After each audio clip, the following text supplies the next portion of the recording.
ምኩራባነ መጥፈትለ ወቤተ ክርስቲያን ታጽፈቶ ምኩራብ ሸመነችው ቤተ ክርስቲያን ደግሞ ለበሰችው ይላል። ምኩራብ የፈተለችውንና የሸመነችውን ቤተ ክርስቲያን ለበሰችው። ምኩራብ የፈተለችውን መልበስ ያመነ ሕዝብ በታምር ይከዳል።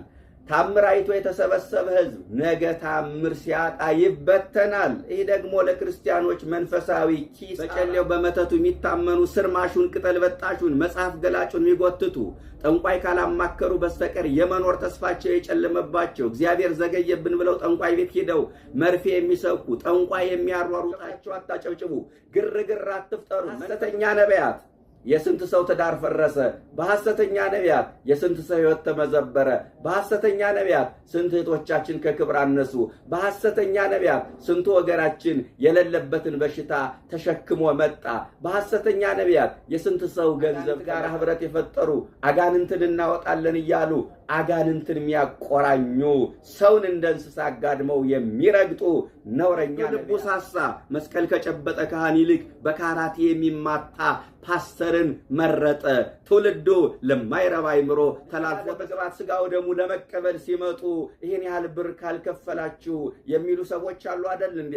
ለቁርባንና ለንስሐ ገንዘብ ክፈሉ የሚሉ እርም አይቅርብኝ፣ ምጽዋቱም አይቅርብኝ፣ መዝሙሩም አይቅርብኝ፣ ዘፈኑም አይቅርብኝ፣ ኃጢአቱም አይቅርብኝ፣ ጽድቁም አይቅርብኝ፣ ካህኑም አይቅርብኝ፣ ጠንቋዩም አይደምደሚያ ግን የክርስቶስን ሥጋና ደም መቀበል ነው። አለበለዛ መልካም ሥራዎቻችን ሁሉ ማረጋገጫ የሌላቸው የሂሳብ ሰነዶች ነው። ጎንደር ላይ በአንድ ቀን 8000 ክርስቲያኖች እንደ በግ የታረዱት የቤቱ ቅናት እንደ ሰዓት በልቷቸው። ቤተ ክርስቲያን የተመሰረተች በክርስቶስ ደም ነው። የተማገረችው በሰማዕታት አጽም ነው። የማገሩ ማሰሪያ ጅማታቸው ነው። የልስኑ ጭቃ የተወካው በደም ዘመን ወይ ተፈትነን እናልፍበታለን ወይ ተፈትነን እንወድቅበታለን። የቤቱ ቅናት አላችሁ? ሙቀት አላችሁ? አለን ሙቀት ወይስ ተለይቶናል? ሞቃታማ ነን ወይስ ቀዝቃዞች ነን? እኛን የሚያቃጥለን ምንድነው ወገኖቼ? አንዳንዶቻችን የሚያቃጥለን የገንዘብ ፍቅር ነው። አንዳንዶቻችን የሚያቃጥለን የስልጣን ፍቅር ነው። አንዳንዱን የሚያቃጥለው የዝሙት ፍቅር ነው።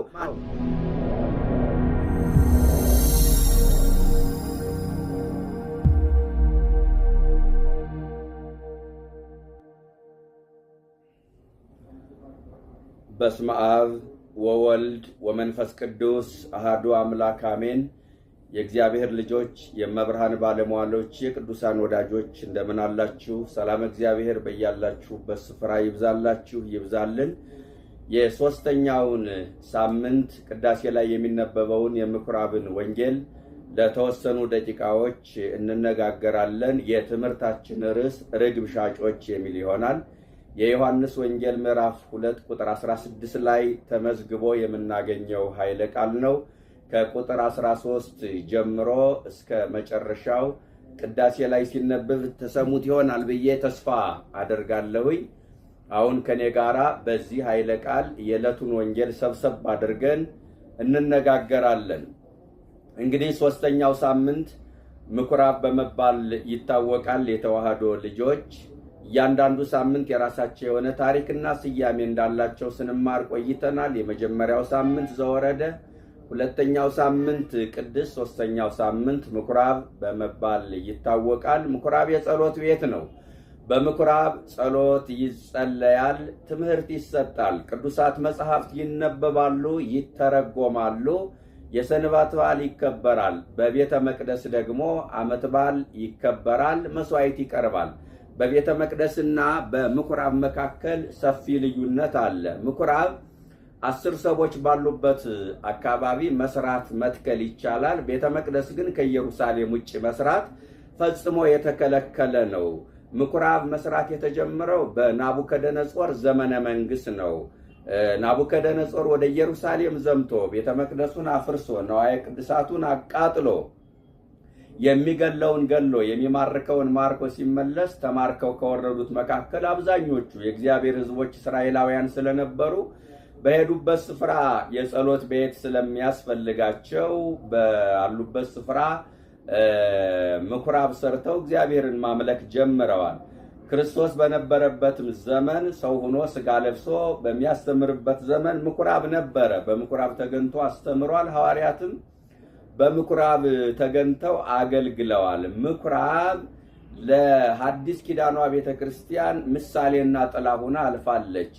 ምኩራብ በክርስቶስ ደም ለተመሰረተችው ቤተክርስቲያን ሞግዚት ሆና አገልግላለች። ለዚህ ነው ሊቁ ዮሐንስ አፈወርቅ ምን ይላል? ምኩራባነ መጥፈትለ ወቤተክርስቲያን ታጽፈቶ፣ ምኩራብ ሸመነችው ቤተክርስቲያን ደግሞ ለበሰችው ይላል። ምኩራብ የፈተለችውንና የሸመነችውን ቤተክርስቲያን ለበሰችው። ምኩራብ የፈተለችውን መልበስ አልቻለችም። ምን ማለት መሰላችሁ? አገልግሎቷን ለሐዲስ ኪዳኗ ቤተክርስቲያን አስረከበች፣ ስፍራዋን ለቀቀች ማለት ነው። ወደ ወንጌሉ እንግባ። እንዳልኳችሁ የዮሐንስ ወንጌል ምዕራፍ 2 ከቁጥር 13 ጀምሮ እንደተጻፈው ጌታችን ኢየሱስ ክርስቶስ ባለ ፋሲካን ለማክበር ደቀ መዛሙርቱን አስከትሎ ወደ ኢየሩሳሌም ቤተ መቅደስ እንደተጓዘ ክፍሉ ይነግረናል። እና ቤተ መቅደሱ የንግድ ስፍራ ሆኖ አገኘው፣ የገበያ ማዕከል ሆኖ ተመለከተው። በቤተ መቅደሱ ለመስዋዕት በቤተ መቅደሱ አጥር ለመስዋዕት የሚቀርቡ እንስሳት ሲሸጡ ኢየሱስ ክርስቶስ ተመለከተ። ላሞችን፣ በሬዎችን፣ በጎችን፣ ርግብ የሚሸጡትንም ተቀምጠው አገኛቸው ይላል። ክርስቶስ አዘነ፣ ጅራፍ አነሳ። ጅራፉ የስልጣን እግዚአብሔር ምሳሌ ነው። ኃይሉን ገለጠ፣ ስልጣኑን አሳየ፣ ጌትነቱን ገለጠ።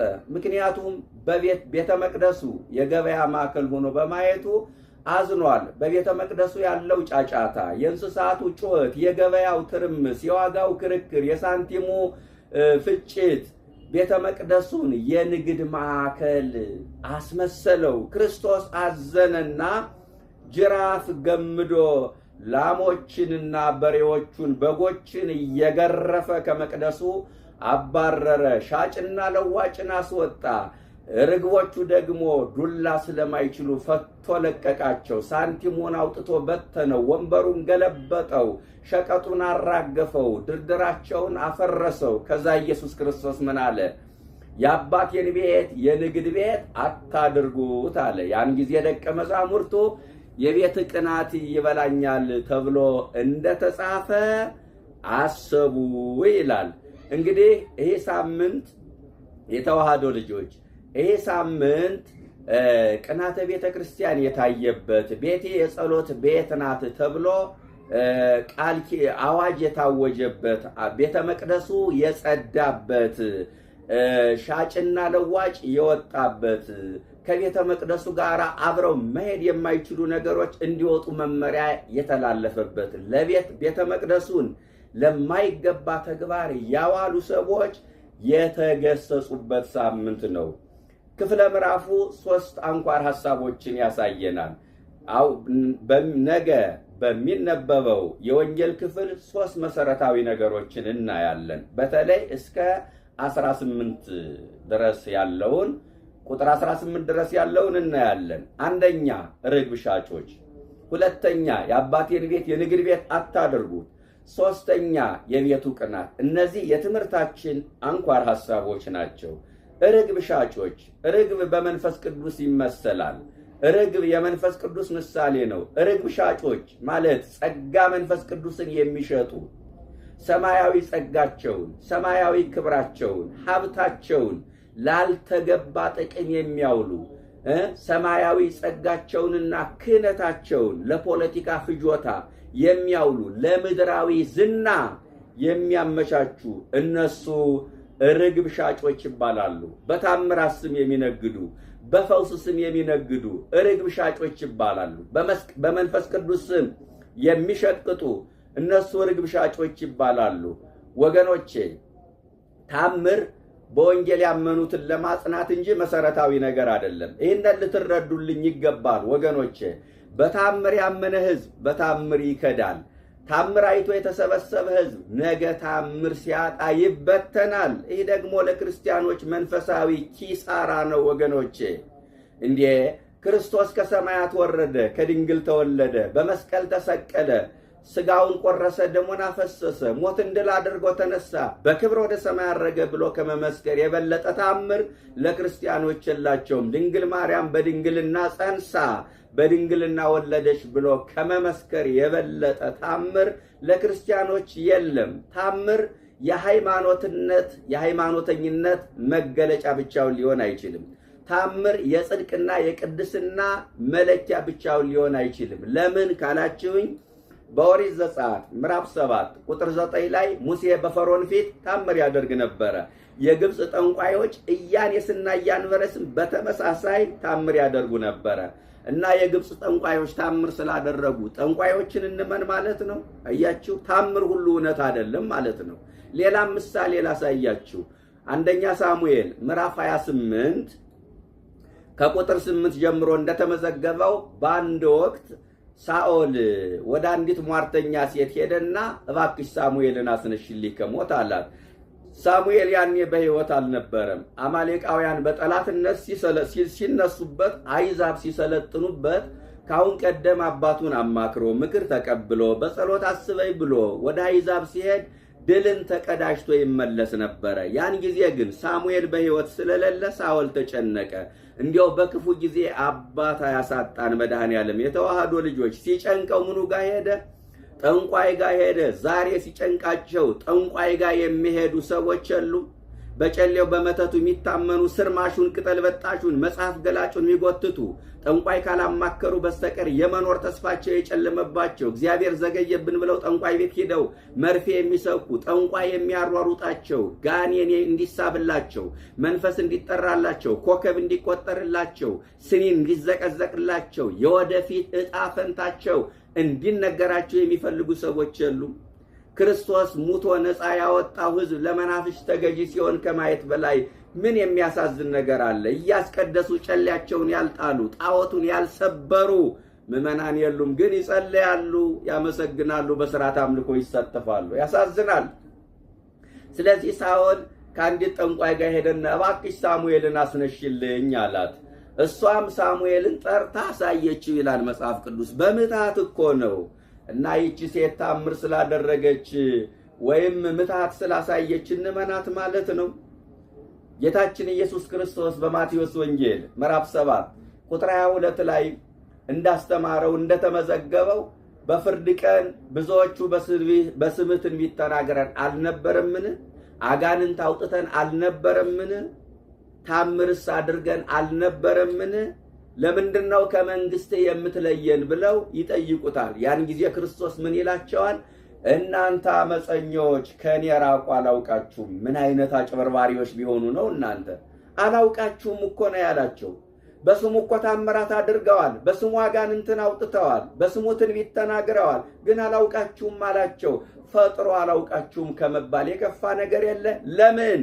እውነተኛ አባቶች ታምር እንደሚያደርጉ ሐሰተኞቹም ታምርን ያደርጋሉና ታምርን ሁሉ እውነት ነው ብሎ መቀበል ስህተት ነው። በደመቀው ገብታችሁ አታጨብጭቡ፣ ግርግር አትፍጠሩ፣ መንፈስን ሁሉ መርምሩ ተብሎ ተጽፏል። ወገኖቼ ዛሬ ታምር እያየ ከቤተ ክርስቲያን ወጥቶ መናፍቃን አዳራሽ የገባ ስንት ሰው አለ መሰላችሁ? ታምር እያየ ሐሰተኛ አጥማቂ የሚከተል እግረኛ አለ እኮ። ታምር እያየ ጠንቋይ የሚከተል ጠንቋይ ጋር የሚተለተል ስንት ህዝብ አለ መሰላችሁ? በፈውስ ስም የሚነግዱ የቤተ ክርስቲያንን አውደ ምሕረት ተጠቅመው በታምራት ስም የሚነግዱ እነዚህ ርግብ ሻጮች ይባላሉ። እውነት ቢሆን እሰየው ነበረ። በመንፈስ ቅዱስ ስም የሚሸቃቅጡ እነዚህ ርግብ ሻጮች ይባላሉ። እስቲ ከኛ ቤት እንውጣ። በመናፍቃን አዳራሽም ማጭበርበሩ በስቷል። በመንፈስ ቅዱስም ማታለሉ ማጭበርበሩ በስቷል። እግዚአብሔርን በማይፈሩ ሰውን በማያፍሩ ሐሰተኛ ነቢያት ምድራችን ተሞልታለች። ወገኖቼ አንድ ነገር ልንገራችሁ። ኢትዮጵያ ላይ ሐሰተኛ ነቢያት ቁጥራቸው እየጨመረ ከመጣ ሃይማኖት የሌለው ግብረ ሰዶም የሆነ እግዚአብሔር የለሽ ትውልድ ይፈጠራል። ክደትን እንደ ስልጣኔ አድርጎ የሚቀበል ትውልድ ኢትዮጵያ ላይ ይበቅላል። ወገኖቼ በሐሰተኛ ነቢያት የስንት ሰው ሕይወት ፈረሰ፣ የስንት ሰው ትዳር ፈረሰ። በሐሰተኛ ነቢያት የስንት ሰው ትዳር ፈረሰ። በሐሰተኛ ነቢያት የስንት ሰው ሕይወት ተመዘበረ። በሐሰተኛ ነቢያት ስንት እህቶቻችን ከክብር አነሱ። በሐሰተኛ ነቢያት ስንቱ ወገናችን የሌለበትን በሽታ ተሸክሞ መጣ። በሐሰተኛ ነቢያት የስንት ሰው ገንዘብ ተመዘበረ። ሳይላኩ ተልከናል፣ ሳይታያቸው ታይቶናል፣ መንፈስ ቅዱስ ሳያድርባቸው አድሮብናል፣ መንፈስ ቅዱስ ሳያናገራቸው ጌታ እንዲህ አለ እንዲህ ተናገረኝ የሚሉ መንፈስ ቅዱስ ሳይሞላባቸው በመንፈስ ተሞልተናል የሚሉ ያልተሰጣቸውን የነብይነት ጸጋ እርስ በርሳቸው በመሾሿም የቢዝነስ ኔትወርካቸውን ዘርግተው የዋሁን ሕዝብ የሚያታልሉ የውሸት ነቢያት፣ የመንደር ነቢያት፣ የቻናል ነቢያት ምድራችን ላይ እንዳሸን ፈልተዋል። እጅግ ያሳዝናል። የፈውስ ካጋንንት የተዋረሱትን ምታትና ጥንቆላ ወደ ሕዝብ በማምጣት የፈውስና የትንቢት ጸጋ ተሰጥቶናል ብለው በጠራራ ፀሐይ የሚያታልሉ ከአጋንንት ጋር ህብረት የፈጠሩ አጋንንትን እናወጣለን እያሉ አጋንንትን የሚያቆራኙ ሰውን እንደ እንስሳ አጋድመው የሚረግጡ ነውረኛ ነቢያት፣ ጉደኛ ነቢያት በምድር ላይ እንዳሸን ፈልተዋል። ይሄ የምታዩት ጉድ ነው። በየማህበራዊ ሚዲያው የተዋህዶ ልጆች እጅግ አሳዛኝ ነገር ነው እየሰማን ያለ ነው። ሰውን እንደ እንስሳ አጋድመው የሚረግጡ፣ ሳር የሚያስግጡ፣ ነዳጅ የሚግቱ፣ እባብ የሚያስበሉ፣ አይጥ የሚያስቀረጥሙ፣ ጉንዳን የሚያስቅሙ ነውረኛ ነቢያት ፈልተዋል። እጅግ አሳዛኝ ነው። በዚህ ዘመን ምን ያልሆነ ነገር አለ? በእውነት አስፈሪ ዘመን ነው። እስቲ ቻናል ጎርጉሩ። በየቤቱ የምታዩት ጉድ በጣም አሳዛኝ ነው። በክርስቶስ ስም የማይነግድ የለም። ክርስቶስን ገበያ ያላወጣ አዳይ ነኝ የማይል ነብይ ነኝ የማይል ሰው የለም። ቻናል ጎርጉሩ።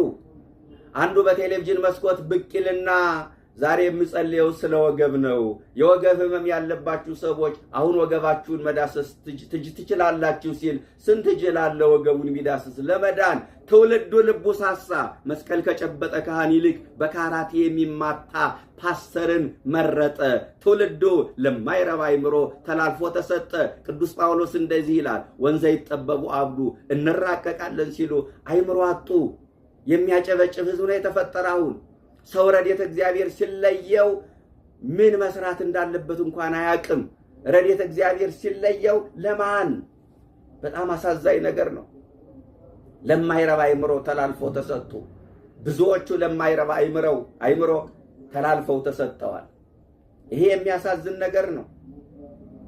በጠራራ ፀሐይ የሚያታልሉ ነውረኛ ነቢያት ሰውም ዱላቸውንና ጥፊያቸውን በጭብጨባና በልልታ የሚቀበል ህዝብ እኮ ነው የተፈጠረ። እናንተ እግዚአብሔር ያሳያችሁ፣ ክርስቶስ ያመልክታችሁ። በእውነት ለማርያም ስገድ ለገብርኤል ስገድ ሲባል ደሙ ይፈላል። የሰፈር ጎረምሳ ግን በጫማ ጥፊ እያዞረ ሲያገላብጠው አሜን ይላል እየተደበደበ አሜን የሚል። ሲፈልጉ በካራቴ ሲፈልጉ በቴስታ ሲፈልጉ በእርግጫ ይሉታል። በክርስቶስ መስቀል መዳሰስ በካህን እጅ መባረክ ሲባል ነውር ነው ይባላል። የሰፈር ጎረምሳ ግን በጫማ በሹል ጫማ ሲረግጠው አሜን ብሎ የሚቀበል ትውልድ በቅለዋል። እጅግ ያሳዝናል፣ ያሳዝናል። ርግብ ሻጮች በመንፈስ ቅዱስም የሚሸቃቅጡ፣ መንፈስ ቅዱስ አያውቃቸውም እነሱም አያውቁትም፣ ግን በስሙ ይነግዱበታል። እነሱ ምን ይባላሉ? ርግብ ሻጮች ይባላሉ። ወደኛ ቤት እናምጣ በቅች ያለው እያለ ደግሞ ባለትዳሮቹን የሚያፋታ እጮኛሞችን የሚለያይ እግዚአብሔር ያመላከተኝ ነገር አለ እኔ ብቻ የምላችሁን አድርጉ እያለ በየሀብታሙ ቤት ተጠግቶ የጸሎት ቤት አሰርቶ የቤተሰቡ የጸሎት አባት እየተባለ በበቁ ቅዱሳን ስም የሚነግድ ወንበዴ አለ። በእያንዳንዱ ሀብታም ጓዳ የተቀመጠ የግል ጠንቋይ አለ። ይህም ነውር ነው። በመንፈስ ቅዱስ ስም የሚነግድ ርግብ ሻጮች ንስሐ ለመግባት ሥጋው ደሙ ለመቀበል ሲመጡ ይህን ያህል ብር ካልከፈላችሁ የሚሉ ሰዎች አሉ አይደል እንዴ? ለቁርባንና ለንስሐ ገንዘብ ክፈሉ የሚሉ ርግብ ሻጮች አለ። ርግቡን የማይሸጥ በዚህ ዘመን ማን አለ? ርግብ እኮ አይሸጥም፣ ጸጋ እኮ አይሸጥም ወገኖቼ። ጸጋን ይከብሩበታል፣ ጸጋን ይለወጡበታል፣ ጸጋን ያድጉበታል፣ ጸጋን ይባረኩበታል፣ ጸጋን ይጠቀሙበታል እንጂ እንዴት ጸጋ ይሸጣል? ርግብ ሻጮች በፈውስ ስም በታምራት ስም የሚሸቃቅጡ በመናፍቃን አዳራሽ በመንፈስ ቅዱስ ስም የሚያታልሉ ርግብ ሻጮች ይባላሉ። ለምን መሰላችሁ? ሁሉንም የሚያደርጉት በመንፈስ ቅዱስ ስም ስለሆነ ነው። በመንፈስ ቅዱስ ስም ማታለሉ ማጭበርበሩ ስላለ እርግብ ሻጮች ይባላሉ። ወደ ሁለተኛው ሐሳብ ልውሰዳችሁ። ሁለተኛ የአባቴን ቤት የንግድ ቤት አታድርጉት የሚል ነው። ማቴዎስ ያቀነዋል። ማቴዎስ 21 ቁጥር 13 ላይ ቤት የጸሎት ቤት ይባላል፣ እናንተ ግን የወንበዴዎች ዋሻ አደረጋችሁት ይላል። የአባቴን ቤት የንግድ ቤት አታድርጉት ያለው ለምን ይመስላችኋል? ቤቱ የጸሎት ቤት ስለሆነ ነው። ይህ ቤት የጸሎት ቤት ነው። ምዕመናን ልመናችን የሚደመጥበት ጸሎታችን የሚሰማበት ቤት ነው። የምንባረክበት፣ ፈውስ የምናገኝበት፣ የእግዚአብሔርን ምሕረትና ይቅርታ የምናገኝበት ስፍራ ነው።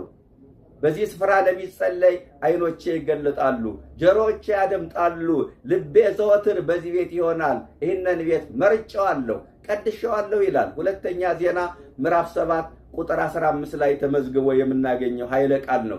ስለዚህ ቤቱ የጸሎት ቤት ነው፣ የንግድ ቤት አይደለም። የንግድ ቤት አታድርጉት ያለው መድኃኔዓለም ቤቱ የጸሎት ቤት ስለሆነ ነው ማለት ነው። ባጭሩ መልሱ የጸሎት ቤት ነው፣ የወሬ ቤት አይደለም። አንዳንድ ሰው ሊያስቀድስ ሊጸልይ ቤተክርስቲያን መጥቶ ግንብ ተደግፎ ሲያወራ አርፍዶ ይሄዳል። ቤቱ ግን የጸሎት ቤት ነው። ወገኖቼ እንዴ በሚጸለይበት ቦታ ሚወራ ከሆነ በሚጸለይበት ቦታ ሚወራ ከሆነ በሚለቀስበት ቦታ ሚሳቅ ከሆነ በሚዘመርበት ቦታ ሚዘፈን ከሆነ በሚሰገድበት ስፍራ ወገብ ተይዞ የሚቆም ከሆነ የክርስቶስ ሥጋና ደም በሚበላበት ስፍራ የሰው ሥጋ በሐሜት ምንበላ ከሆነ ዓላማውን ስቷን ማለት ነው። የመጣንበትን ዓላማ አላወቅንም ማለት ነው። ቤቱ የጸሎት ቤት ነው፣ የወሬ ቤት አይደለም። አንዳንድ ጊዜ ይቸግራል። የእግዚአብሔር ቤት ግርግር፣ ሁከት የሚታይበት አጋጣሚ አለ።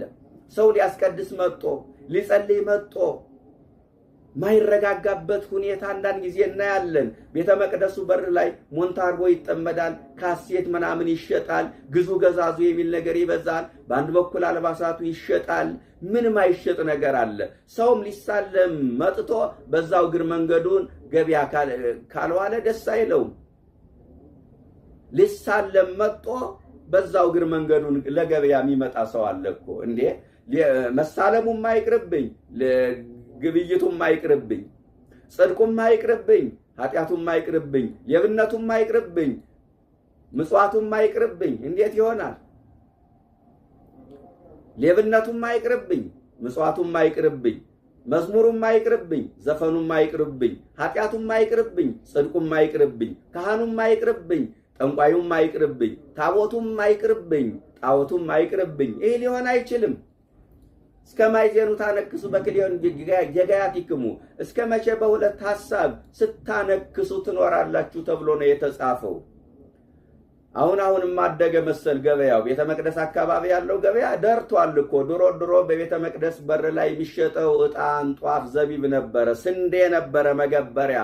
አሁን ምን ማይሸጥ አለ? ነጭ አቦስዳ፣ ጥቁር አቦስዳ፣ ኮረሪማው፣ ጅንጅብሉ ምንም ማይሸጥ የለም።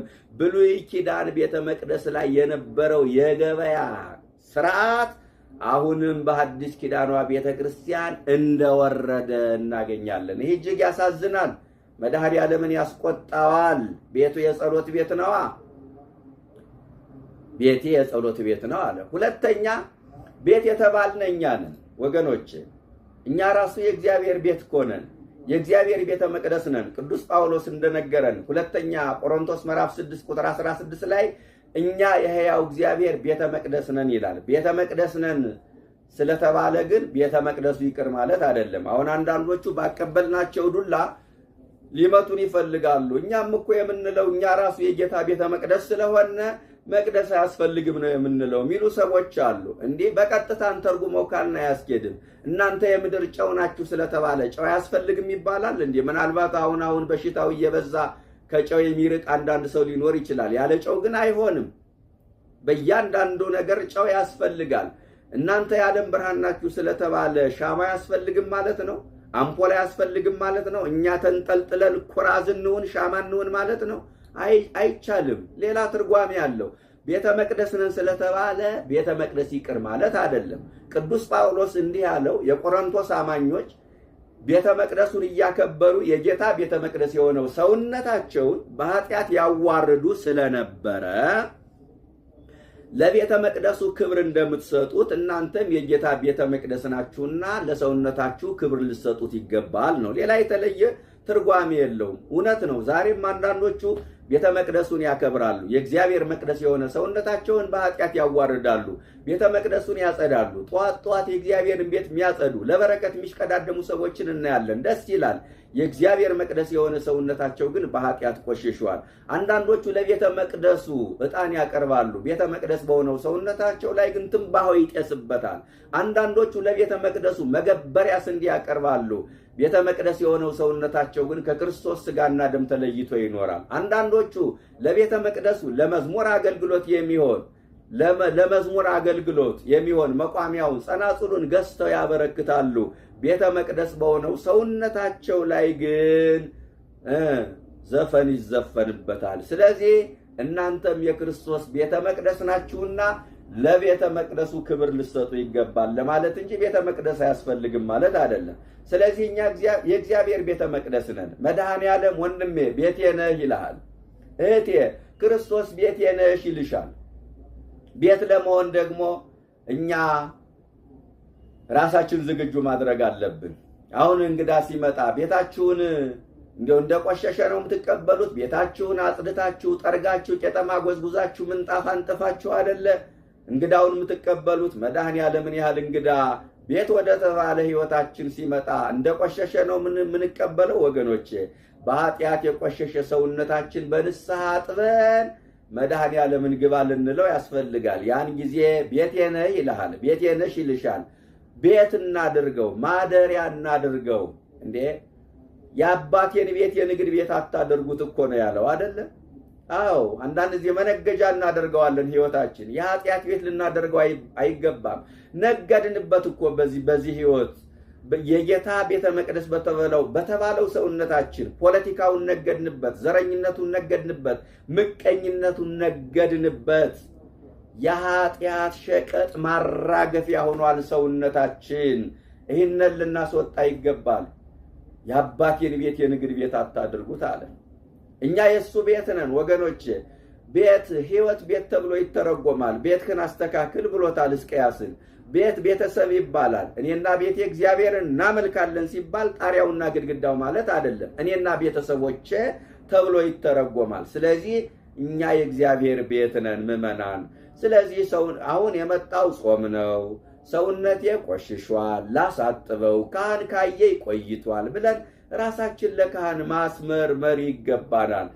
መድኃኔዓለም ቤቱ እንዲያደርገን ማለት ነው። የእሱ እኮ ዋጋ ከፍሎ የሰራው ቤት ነው። ስጋውን የቆረሰበት ደሙን ያፈሰሰበት ቤት እኮ ነው ወገኖቼ። የጽድቅ መናኸሪያ ሊሆን ይገባል። ይህ ሰውነታችን እሱ የሚያርፍበት ዙፋን መሆን መቻል አለበት። ታዲያ የእሱ ዙፋን እንዲሆን ከተፈለገ በኃጢአት የቆሸሸው ሕይወታችን በንስሐ እናጽዳውና ጌታ ሆይ አንተ ማደሪያ አድርገኝ ማለት ይገባል። ቤት ያድርገኝ ማለት ይገባል። ማደሪያው ለመሆን የሚያበቃንን ስጋውን እንብላ። ቤቱ እንድንሆን ከተፈለግነ፣ ማደሪያው እንድንሆን ከተፈለገ ማደሪያው ለመሆን የሚያበቃንን ስጋውን እንብላ፣ ደሙን እንጠጣ። ስጋ ወደሙ ከተቀበላችሁ ስንት ዓመት ሆናችሁ? እስኪ ያልተቀበላችሁበትን ዘመን ወደ ኋላ መለስ ብላችሁ ቁጠሩ። ክርስቲያኖች ከስጋ ወደሙ ከራቁ የሚፈልጉት የኃጢአት ልምምድ አለ ማለት ነው። ክርስቲያኖች ከስጋ ወደሙ ከራቁ የሚጠብቁት የኃጢአት ቀጠሮ አለ ማለት ነው።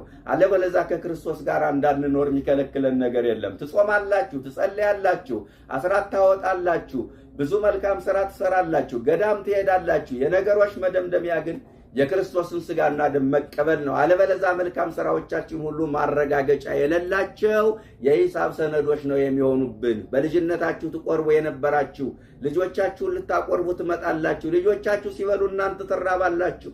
ጀርባችሁን ለማዱ ትሰጣላችሁ። እስከ መቼ ነው ከዚህ ማየድ የምንሸሸው? ማስተዋል ይገባል። ስለዚህ መድኃኔዓለም ማደሪያው እንዲያደርገን ማደሪያው ለመሆን የሚያበቃንን ስጋውን እንብላ፣ ደሙን እንጠጣና ማደሪያው ያድርገን። ማደሪያው እንድንሆን ደግሞ በኃጢአት የቆሸሸውን ሕይወት በንስሐ እናጽዳው። እኛም የእሱ ቤት ነን። የአባቴን ቤት የንግድ ቤት አታድርጉት አለ። ወደ ሶስተኛው ሐሳብ ልውሰዳችሁ። ሶስተኛው ሐሳብ የቤቱ ቅናት ነው። ደቀ መዛሙርቱ ይላል የቤትህ ቅናት ይበላኛል ተብሎ እንደተጻፈ አሰቡ ይላል። ይገርማል። የቤትህ ቅናት አስቀድሞ ዳዊት በመዝሙር 69 ቁጥር 8 ላይ እስመ ቅናተ ቤትከ በልዓኒ የሚሰበከው ምስባክ ነው። የቤትህ ቅናት እንደ እሳት በልቶኛል ብሎ ተናግሮ ነበረ። ወገኖቼ እኛ የቤቱ ቅናት አለን። የቤቱ ቅናት እንደ እሳት ያቃጥለናል። አባቶቻችን ዋጋ ያስከፈላቸው የቤቱ ቅናት እኮ ነው። ሰማዕታት ከነደደ እሳት ከተሳለ ስለት ገብተው ደማቸውን ያፈሰሱት ሃይማኖታችን አንለውጥም፣ ማተባችን አንበጥስም፣ መስቀሉን አናውልቅም፣ ክርስቶስን አንክድም ብለው ዋጋ የከፈሉት ከነደደ እሳት ከተሳለ ስለት ገብተው ደማቸውን ያፈሰሱት መራራ ሞትን የታገሱት የዚህን ዓለም ጣዕም የናቁት የቤቱ ቅናት እንደ እሳት በልቷቸው ነው። ጻድቃን የላመ የጣመ ከመቅመስ የሞቀ የደመቀ ከመለብስ ተከልክለው ፍላጎታቸውን አሸንፈው ራሳቸውን ገዝተው ምኞታቸውን ተቆጣጥረው በረሃ ገብተው የኖሩት የቤቱ ቅናት እንደ እሳት አቃጥሏቸው ነው።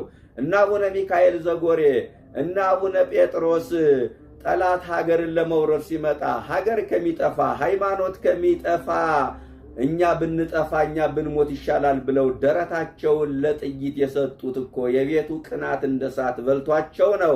ጎንደር ላይ በአንድ ቀን 8000 ክርስቲያኖች እንደ በግ የታረዱት የቤቱ ቅናት እንደ እሳት በልቷቸው ነው።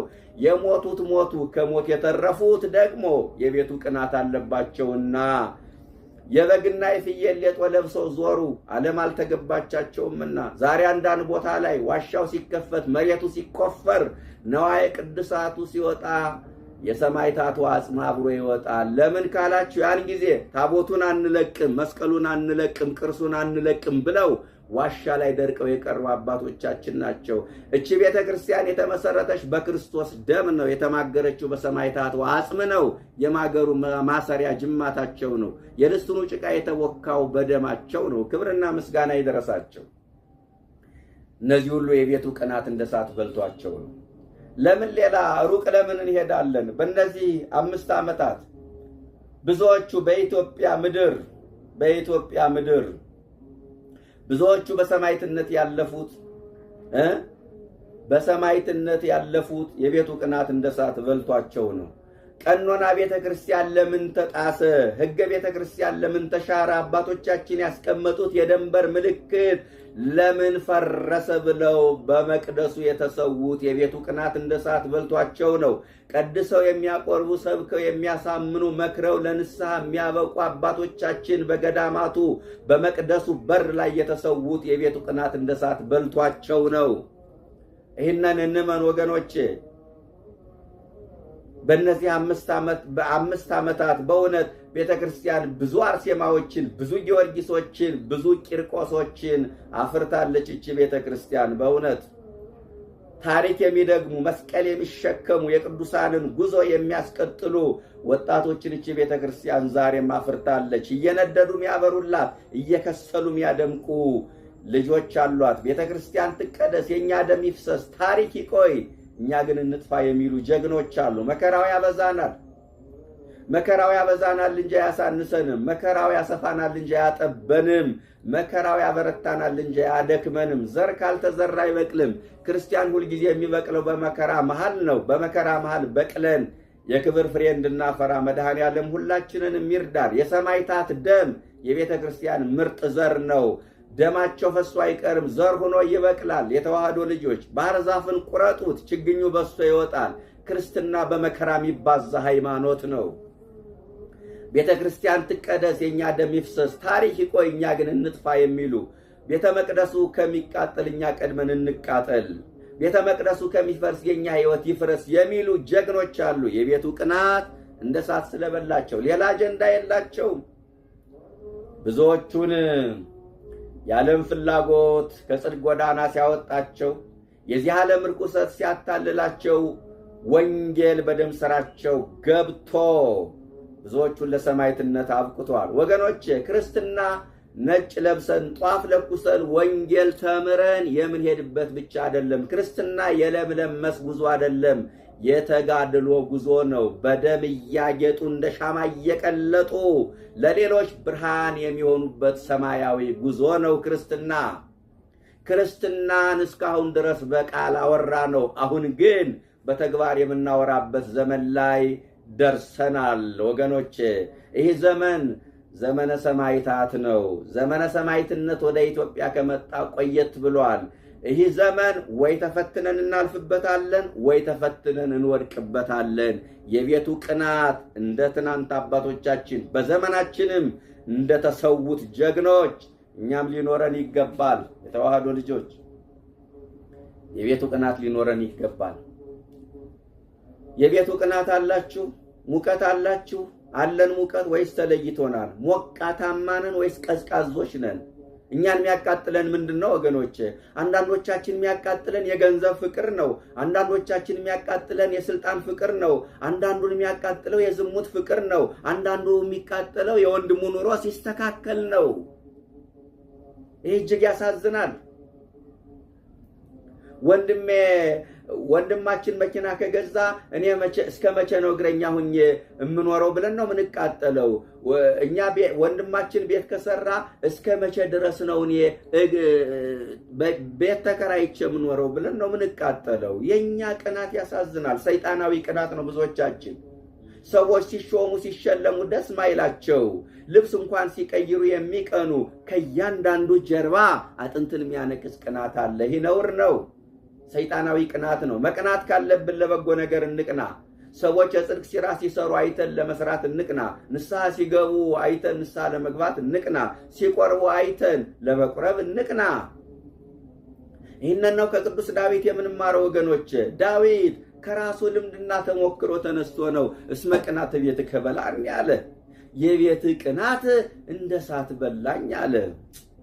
ከራሱ ልምድና ተሞክሮ ተነስቶ መዝሙር 131 ቁጥር 1 ላይ አቤቱ የዳዊት ገርነቱን አስብ፣ ለእግዚአብሔር እንደማለ ለያዕቆብ አምላክ እንደተሳለ፣ ወደ ድንኳን ያልገባም ወደ አልጋዬ አልወጣም፣ ለዓይኖቼ እንቅልፍ ለጉንጮቼም እረፍት የላቸውም አለ ዳዊት። ለምን ሲባል ለእግዚአብሔር ስፍራ ለያዕቆብ አምላክ ማደሪያ እስካገኝ ድረስ አለ ዳዊት።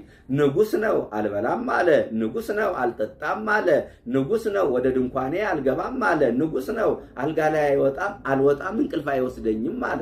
ጥሩ አልበላም ጥሩ አልጠጣም አለ። ለምን ሲባል ለእግዚአብሔር ስፍራ ለያዕቆብ አምላክ ማደሪያ እስካገኝ ድረስ።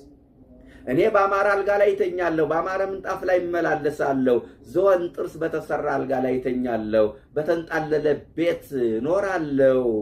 ታቦተ ጽዮን ግን ሙሴ ባሰፋው አሮጌ ድንኳን ተቀምጣለች፣ ይሄ እኔን ያስጨንቀኛል አለ ዳዊት።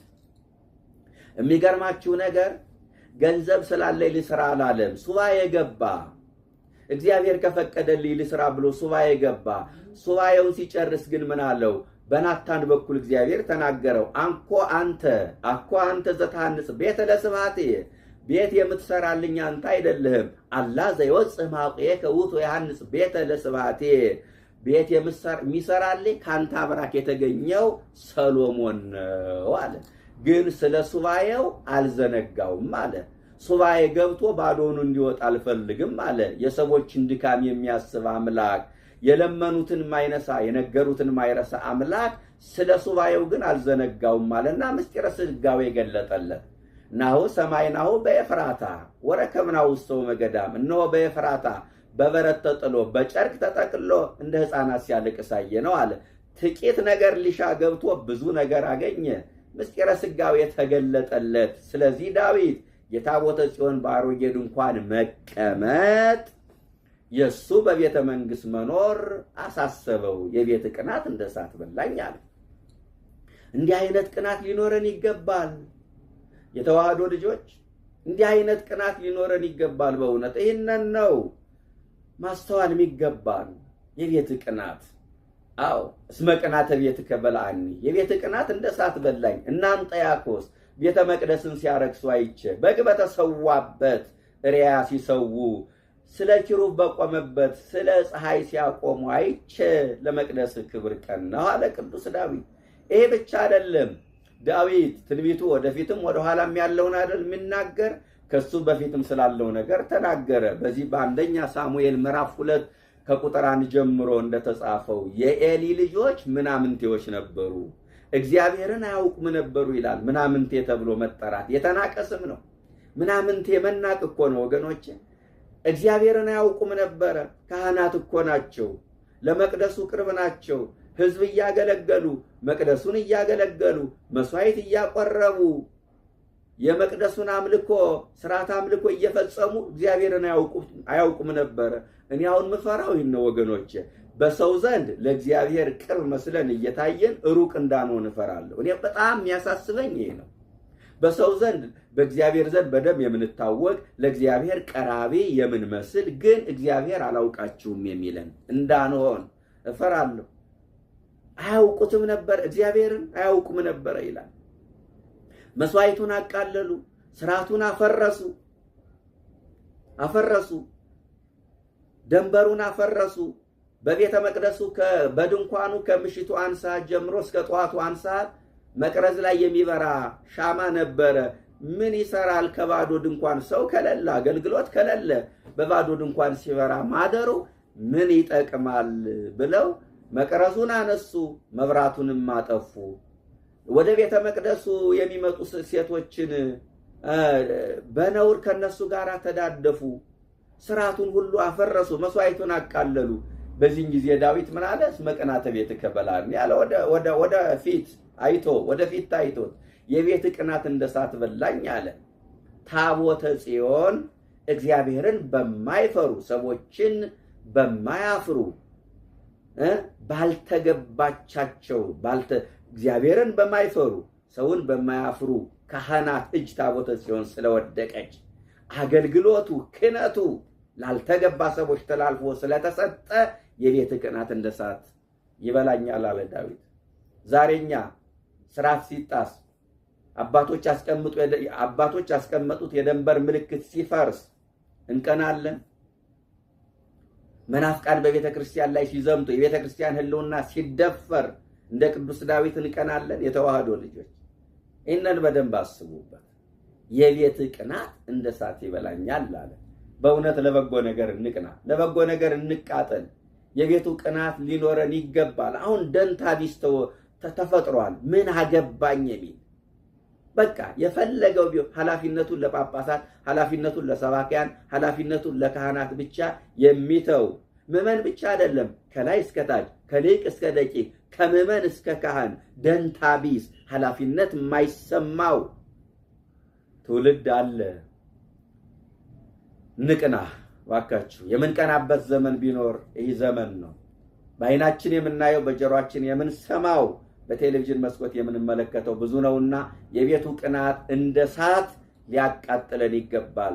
ቤተክርስቲያን ስትደፈር፣ ቀኖና ሲጣስ ለምን ሆነ እንዲህ ቤተክርስቲያን ለምን ተነካች እንዲህ ለምን ሆነ ብለን ሁላችንንም አራስ ነብር ልንሆን ይገባል